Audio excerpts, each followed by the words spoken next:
嘿，大家伙儿早喽！11月20号星期三清晨5点38，在大半程了。今天是合练的日子。今天这个课表是上次跑还是今年初去东京？忘了是东京马拉松的观赛还是香根一传了？是3公里啊，对，是东京马拉松的观赛。那次在东京皇居我自己跑的，但是今天我不参加强度训练，就轻松跑拍大家。现在大家看到的画面是Ace Pro 第2代，看神户的黄色小手套。大河原先生又出差了，又去湖州了，周日比完赛周一就走了。然后大家问小伙伴们成绩的，就是他们公开发的我会说，比如大河原先生好像是313，然后没有公开说的我就不跟大家说，好吗？这次大家跑的都很艰难，相当艰难。看看都来了多少人，好多人了。哦，他们要先热身一下。マキさん、おはようございます。おはようございます。暑い中。暑い。ナイスレース。ナイスレース。今天身体状态恢复的差不多了，就大腿的前侧还有点疼啊，就跟小时候跳完蛙跳似的。我老举蛙跳的例子，因为那个时候印象深刻。今天应该有2位小伙伴要偶遇，有2位小伙伴要偶遇，而且今天穿了新鞋啊，给大家看看。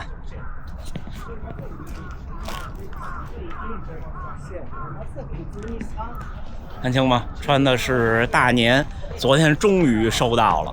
这个据说是邮寄了好长时间。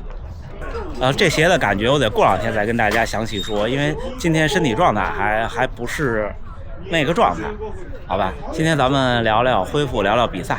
昨天的比赛的长的节目已经发布了，对吧？在有马温泉，在去有马温泉的电车上，在那2天陪家人的午餐中，都在不停的剪辑，因为确实是不好剪，画面素材太多了。我觉得剪的还行，是不是？可能再复看的时候，特效啊什么的，可能还能再多一点。但是事情就是因为不完美才完美，慢慢来，好不好？然后再跟大家聊聊未来这几周的安排。未来这周安排很频密。行，那我们准备集合。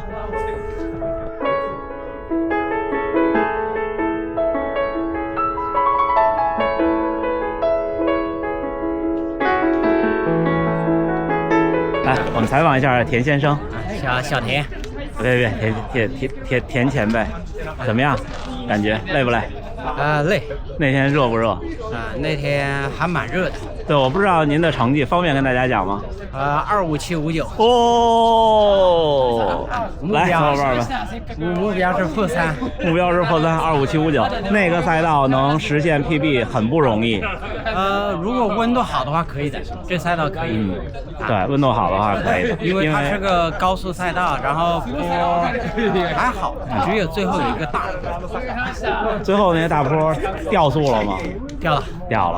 掉到那1公里掉到435到440了啊！你看大家都差不多，第一个坡完了以后，前面还有一个爬升，对吧？因为我预计到后半程会起跑就很热嘛，起跑20了，所以我前半程就往前赶，所以后半程给自己留一点。不错，再点个赞，再给严先生点个赞啊！一定要快乐。第一次的正式比赛破3，对吗？第一次进3。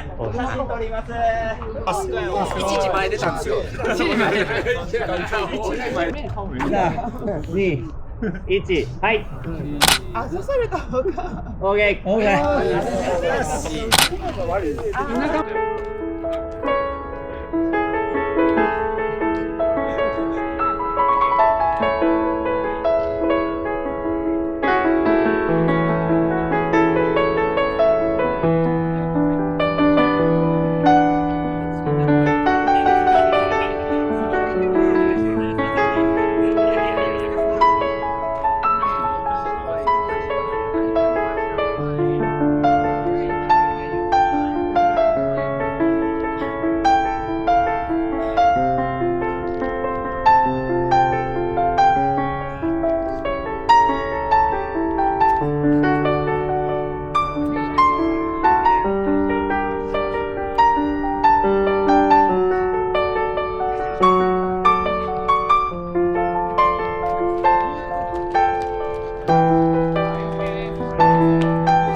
田宫先生，3分40的配速第一组。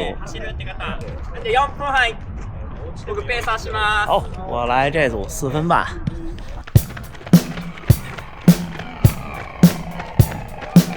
背心。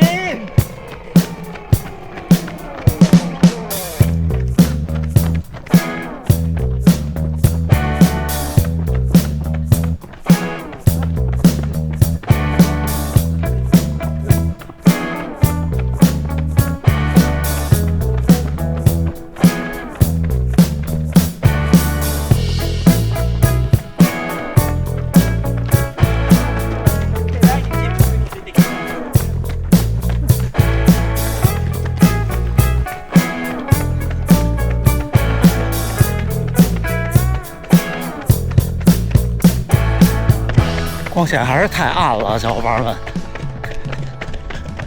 这天亮得越来越晚了。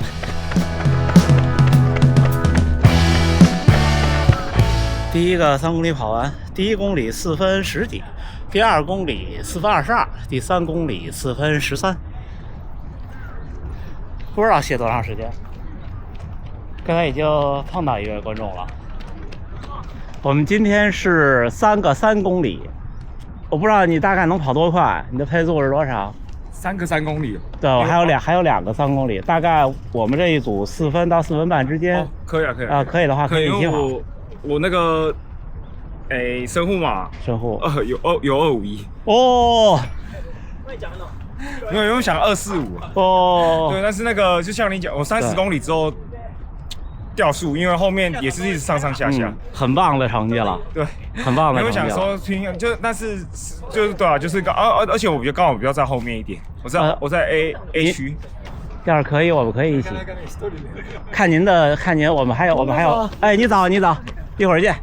3个3公里要一起吗？3个3公里要一起吗？试试吧。中華だらけ。おはよう。神戸。お疲れ様です。じゃあすみません。走ろう。走吧。行きます。じゃあ行きましょう。はい。走。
やっぱりリズムがいいんで。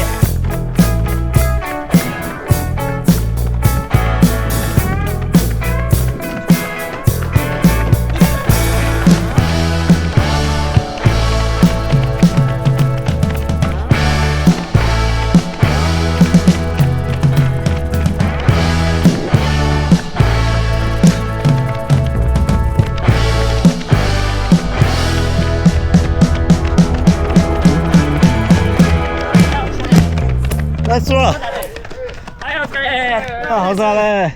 ナイスペース。ナイスペース。よーいけたよけた。リさんナイスライだね。2時間46分。246。はい、246。すごいベストスコア。暑いね。暑かったね。大丈夫。坂めっちゃ大変だよ。啊，萨卡，哦，ここハンドあリサンも？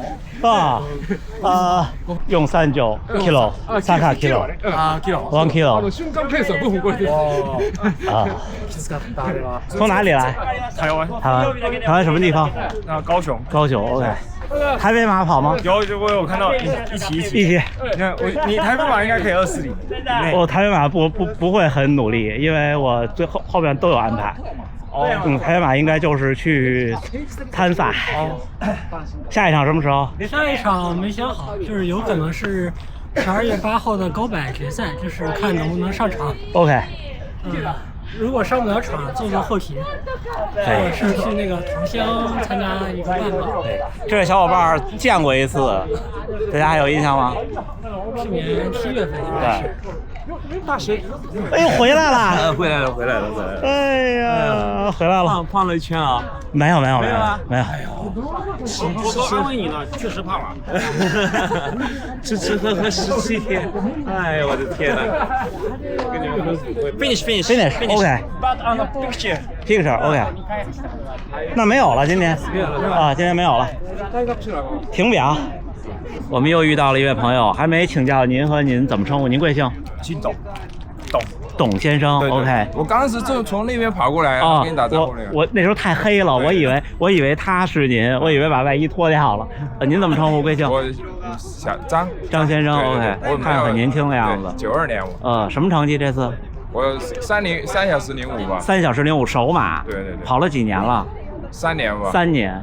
OK， 那好，有一场凉快一点的比赛就 Sub 3了。我本来就是奔着这个计划的。这场不可能。太难。这场不可能。压着4。哎，我忘了你跑多少这次？我316。316。那这次怎么这么艰难？太艰难了！我前面半程的时候125不到跑完的，然后到22公里，第6个桥的时候。上去之后有点不太行了。我看见你的时候还行，当时那会儿应该是19公里多。对，我刚20。我那会儿还感觉挺不错的。对，我看见你的时候还行，因为那一段其实是微微下坡。对。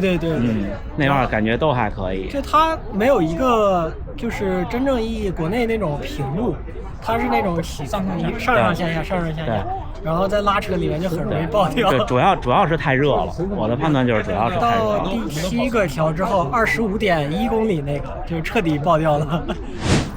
哎，11月20号星期3清晨，都7点20了，赶紧回家。今天还有事情，上午又冷身了4公里，跟3位小伙伴一起回来。这3位朋友，一位跑了305，一位跑了316，一位跑了251，都很不错，是不是？刚才最后分开的那位从高雄来的那位观众就说，因为他跑了251，他的目标是245，我说那肯定没问题了，差不多这一场的情况就是应该要比自己的目标成绩慢5到10分钟，可能是正常的。但是也有小伙伴慢的更多，然后我们就交流分析。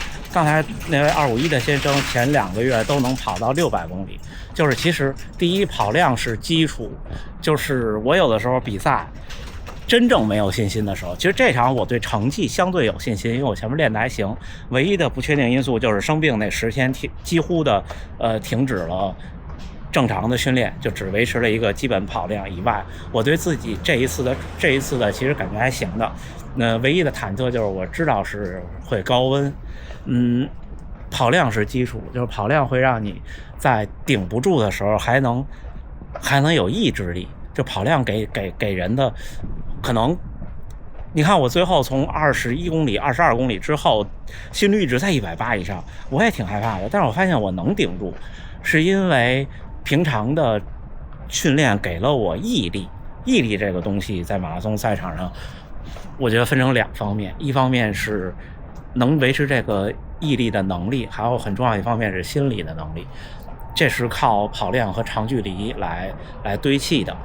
然后另外就是刚才跟那位先生交流，就他的强度课是不跑间歇和变速的，就跑16公里左右3分45的配速，就是我们所说的阈值，对他来说就正好是他的阈值配速，应该或者比阈值配速慢1秒2秒的样子。这种训练是对全程马拉松很有帮助的训练。这种训练对全程马拉松的帮助是能让你知道一个巡航的速度感，还有最后能够把速度再顶上去。这两个训练我觉得是对全马有很有提升的这种训练。像间歇变速这种更多的是拔高你的速度上限，让你在维持刚才我说比方345的这个配速的时候不那么的极限。这个速度上限是怎么回事呢？我的理解就是你在高速下的稳定性和驾驭能力。你让每个人去冲刺一个100米都可以冲刺，但是以这个速度去跑一个1公里2公里，你可能像有的时候我们跑变速跑间歇，有人会有那种感觉，就是脚不稳了，就是你这每一步落地跟蹬起你还有劲儿，但是不稳了。而这个稳，其实我的判断不一定是靠某些力量训练就能完全解决的，它还是高速的事情，还是要在高速下完成。这是我的不成熟的经验。今天一直在拍，这个相机都给拍没电了，已经到家了。就是这场比赛我们就不很认真的复盘了，就是唯一的因素就是热，其他都还好。那个桥呢，虽然是我跑过的最陡的桥，但是差不多就和2016年的时候的厦门马拉松那个演武大桥比那个稍微陡一点儿。因为主要最后是没劲儿了，如果有劲儿的话还可以，没劲儿就是热的原因，没有其他原因。但是好消息是应该是进了前200名了，我现在是193名，如果这几天没有因为芯片问题造成丢失数据而申诉成功的在我前面的7个人的话，我就是前200名了。如果是前200名，明年第一是直通，第二是有名字的号码布。然后另外呢，好消息是明年的神户马拉松终于修改赛道了，没有最后的那个桥了，那就真的算是一个可以跑速度的赛道了。而且呢，他们这个奖牌，稍等啊，他们这个奖牌的设计是明年可以和今年的拼成一块儿的。我觉得这个小巧思是不是？行，那这么着，最后还是祝大家能努力生活，健康平安。明天我休息1天了，你看周日、周一、周二、周三4个训练日，这4天虽然前2天跑得少，明天是我的休息日，然后咱们下一个训练日再见。